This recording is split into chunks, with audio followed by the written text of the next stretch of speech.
اعوذ باللہ من الشیطان الرجیم بسم اللہ الرحمن الرحیم هو الذی خلقکم من نفس واحدۃ، وہی ہے جس نے تمہیں پیدا کیا ایک جان سے، وجعل منہا زوجہا، اور اسی سے بنایا اس کا جوڑا، لیسکن الیہا، تاکہ وہ سکون حاصل کرے اس کی طرف۔ اس کی طرف میں اشارہ کر چکا ہوں سورہ بقرہ میں بھی۔ وابتغوا ما کتب اللہ لک، کہ یہ جو معاملہ ہے شوہر اور بیوی کا، اس میں یہاں جہاں اولاد کا معاملہ ہے وہاں ایک تسکین بھی ہے، سکون بھی ہے۔ فلما تغشاہا، تو جب شوہر ڈھانپ لیتا ہے اپنی بیوی کو، حملت، اور اس سے حمل ہو جاتا ہے، حملا خفیفا، اور وہ ہلکا حمل ہوتا ہے، ابھی پتہ بھی نہیں چلتا کہ کوئی حمل ٹھہر گیا ہے، فمرت بہ، تو وہ اس کو لے کر چلتی پھرتی رہتی ہے۔ فلما اثقلت، جب بوجھل ہو جاتی ہے، دعوا اللہ ربہما، تو اب وہ دونوں اللہ کو پکارتے ہیں، اپنے رب کو۔ لئن آتیتنا صالحا، اے اللہ اگر یہ بچہ تو ہمیں عطا کر دے گا، صحت مند، صحیح، درست، ہر نک سکھ سے صحیح ہو، اس کے تمام اعضاء درست ہوں، لئن آتیتنا صالحا لنکونن من الشاکرین، تو ہم بڑا شکر ادا کریں گے، بڑا ہم تیرا احسان مانیں گے۔ فلما آتاہما صالحا، اور جب اللہ تعالیٰ نے انہیں عطا کر دیا درست بھلا چنگا بچہ، جعلا لہ شرکاء، اب اس میں شریک ٹھہرا دیے۔ یہ فلاں بزرگ کے مزار پہ میں گئی تھی، یہ ان کی نگاہ کرم ہوئی ہے، اور یہ فلاں جو ہے دیوی کی کرپا ہو گئی ہے کہ جس کی وجہ سے مجھے اولاد مل گئی ہے، دیا اللہ نے، اور اب یہاں پہ اس کے لیے دیوی اور دیوتا یاد آ گئے۔ فتعالی اللہ عما یشرکون، تو اللہ بہت بلند و بالا ہے ان کے شرک سے۔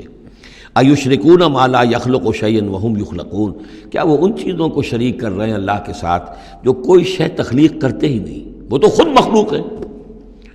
فرشتے ہیں تو مخلوق ہیں، جنات ہیں تو مخلوق ہیں، انبیاء ہیں تو مخلوق ہیں، اولیاء اللہ ہیں تو مخلوق ہیں، یہ تو خود مخلوق ہیں، سب کے سب مخلوق ہیں۔ ایشرکون ما لا یخلق شیئا وہم یخلقون ولا یستطیعون لهم نصرا ولا انفسهم ینصرون، نہ وہ ان کی مدد کر سکتے ہیں نہ وہ اپنی مدد پر قادر ہیں، وہ تو سب کے سب جو ہے اللہ کے بندے ہیں۔ ان تدعوهم الی الہدی، اب یہاں پر تدریجاً بات لائی جا رہی ہے ان کو کہ جو ان کے اصل جو ڈیٹیز ان کی ہیں، وہ تو سمجھتے ہیں دیویاں ہیں، دیوتا ہیں، وہ تو اوپر ہیں، وہ تو انویزیبل ہیں، ہم نے ان کے نام پر یہ بت تراش لیے ہیں۔ تو چاہے رادھا کرشنن ہو، چاہے کوئی اور فلسفی ہو، وہ کہے گا یہ کہ ہم ان بتوں کو نہیں پوج رہے، ہم بھی جانتے ہیں یہ پتھر ہیں، پتھر کے سوائے میں کیا ہے، یہ نہ دیکھ سکتے ہیں نہ چل سکتے ہیں، پتھر ہیں۔ لیکن عام طور پر ان کے ہاں آدمی جو ہے عوام کی سطح پر وہ پھر انہی کو سمجھ بیٹھتا ہے کہ یہی ہے، اور چومتا ہے، چاٹتا ہے، جو بھی کرتا ہے، ان کا دھون پیتا ہے، ان کے سامنے ڈنڈوت کرتا ہے، ان کے سامنے جو ہے حلوے مانڈے پیش کرتا ہے، تو عوامی سطح پر ذہن میں یہی آ جاتا ہے کہ یہی ہیں معبود جن کو کہ ہم پوج رہے ہیں، اور انہی کے اندر قدرت ہے ہماری مشکل کشائی کی۔ اب ادھر رخ آ رہا ہے، ان تدعوہم الی الہدی، اگر تم پکارو انہیں ہدایت کے لیے کہ تمہیں راستہ دکھا دیں، لا یتبعوکم، وہ تمہاری طرف توجہ ہی نہیں کر سکیں گے۔ سواء علیکم ادعوتموہم ام انتم صامتون، برابر ہے تم پر کہ تم انہیں پکارو یا خاموش رہو۔ ان الذین تدعون من دون اللہ عباد امثالکم، ہاں جنہیں تم پکار رہے ہو، جنہیں دیوتا اور دیوی بنا لیا ہے، فرشتے ہیں یا اولیاء اللہ ہیں، وہ بھی تمہاری طرح کے بندے ہیں، عباد امثالکم، وہ تمہاری طرح کے بندے ہیں۔ فادعوہم فلیستجیبوا لکم ان کنتم صادقین، تو پکارو ان کو اور پھر دیکھو اگر تم سچے ہو تو پھر ان کی طرف سے تمہیں کوئی جواب ملنا چاہیے، کوئی وحی آنی چاہیے۔ لیکن یہ کہ ہم نے تو انہیں تمہاری اس، بلکہ آئے گا قرآن مجید میں آگے چل کر کہ وہ کہیں گے کہ ہم تو غافل تھے، ہمیں تو پتہ نہیں تھا کہ تم ہمیں پکارتے رہے، ہمیں ہماری دعائی دیتے رہے اور ہم سے مانگتے رہے، یا شیخ عبد القادر جیلانی شیئا للہ، ہمیں کیا پتہ تم نے یہ ہمارے ساتھ حماقتیں کی ہیں، ہمیں تو کوئی معلوم نہیں۔ تو وہ تو کہیں گے غافل ہیں ہم۔ اب یہاں بتوں کی طرف اشارہ ہو رہا ہے، ام لہم ارجل یمشون بہا، کیا ان کے پاؤں ہیں، تم نے بنا تو دیے پاؤں، کیا چلتے بھی ہیں ان سے؟ ام لہم ایدین یبطشون بہا، ہاتھ بھی تم نے بنا دیے ان کے، لیکن کیا یہ اس سے پکڑ بھی سکتے ہیں؟ ام لہم اعین یبصرون بہا، کیا ان کی آنکھیں ہیں جن سے یہ دیکھتے ہوں؟ ام لہم آذان یسمعون بہا، یا ان کے جو کان ہیں ان سے یہ سنتے ہیں؟ قل ادعوا شرکاءکم، اے نبی اب کہہ دیجئے، اب یہ قول فیصل ہے جیسے حضرت ابراہیم سے کہلوا دیا گیا تھا، انی بریء مما تشرکون، اور تم جو بھی کچھ تمہارے یہ معبود ہیں جو میرا بگاڑنا چاہیں بگاڑ لیں، مجھے کوئی خوف نہیں۔